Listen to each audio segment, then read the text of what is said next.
Assalamualaikum warahmatullahi wabarakatuh. Perkenalkan, nama saya Resti Nuraini, saya dari kelas 9B. Di sini saya akan menjelaskan apa itu teks prosedur. Pengertian teks prosedur. Teks prosedur adalah teks berisi cara membuat atau melakukan sesuatu. Teks ini terdiri dari tahapan-tahapan serta memiliki struktur kalimat imperatif berupa perintah. Tujuan teks prosedur. Teks prosedur bertujuan memberi petunjuk cara melakukan sesuatu pekerjaan dengan menggunakan material dan metode yang detail. Misalnya, cara memasak sup ayam, cara menyalakan kompor. Ciri-ciri teks prosedur. 1. Menggunakan kata kerja aktif. 2. Bersifat universal. 3. Mengandung tahapan atau urutan kegiatan untuk melakukan sesuatu. 4. Menggunakan kata keterangan yang menyatakan rincian, waktu, tempat, ukiran, dan lain sebagainya. 5. Menggunakan kalimat perintah. 6. Menggunakan konjungsif dan penghubung untuk menghubungkan setiap tahapan. Struktur teks prosedur. Ingat, teks prosedur bertujuan untuk memberi informasi secara berurutan atau terperinci. 1. Tujuan. Tujuan adalah yang ingin dilakukan. Teks prosedur biasanya terdapat pada judul. Paragraf pertama, teks prosedur dijelaskan secara singkat.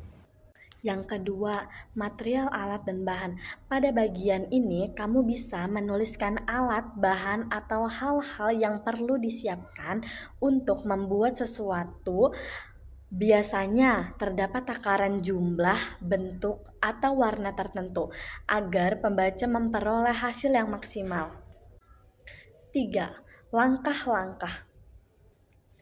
Struktur langkah-langkah yaitu tahapan atau proses untuk membuat sesuatu.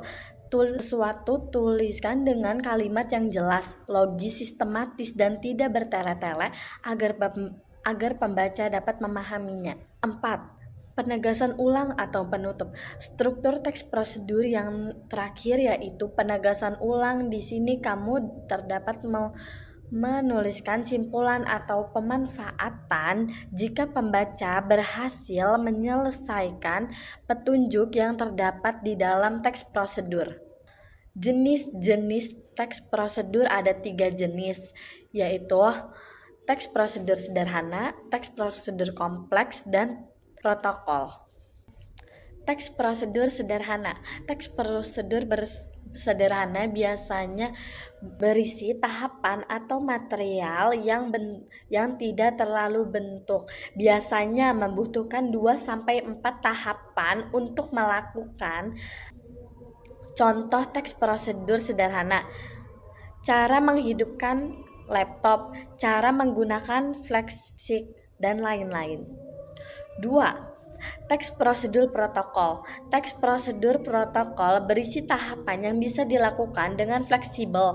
Artinya, tujuan teks kebahasaan adalah urutan kebahasaan atau ciri tertentu yang melekat pada suatu teks. Dalam menyusun teks prosedur, terdapat kaidah-kaidah kebahasaan yang bisa digunakan. Ada 3 kategori kalimat yang bisa kamu temukan. 1.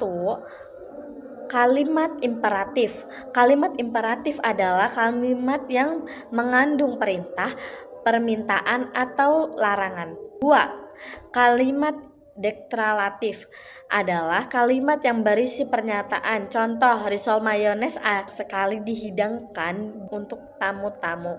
3. Kalimat interrogatif adalah kalimat yang mengandung pernyataan. Contoh, bagaimana cara membuat risol mayones yang lezat? Konjungsi protokol dan konjungsi an. Konjungsi persyaratan adalah kata penghubung yang menyatakan syarat. Contoh, jika, andai, apabila, kalau, asalkan, selanjutnya. Konjungsi temporal adalah kata penghubung yang urutan waktu. Contoh, lalu, kemudian, setelah itu, selanjutnya. Nurmelia, kata bilangan. Ada 2 jenis nurmelia dalam teks prosedur, yaitu nurmelia urutan, nurmelia kualitas. Nurmelia urutan adalah kata-kata konjungsif temporal. Contoh, pertama, kedua, dan ketiga. Nurmelia kualitas adalah kata yang berfungsi sebagai petunjuk jumlah atau durasi dalam teks prosedur. Contohnya, masukkan 2 butir telur. Promina adalah kata ganti orang atau benda di dalam teks prosedur. Ada 2 jenis promina, yaitu promina petunjuk dan promina persona. Promina petunjuk.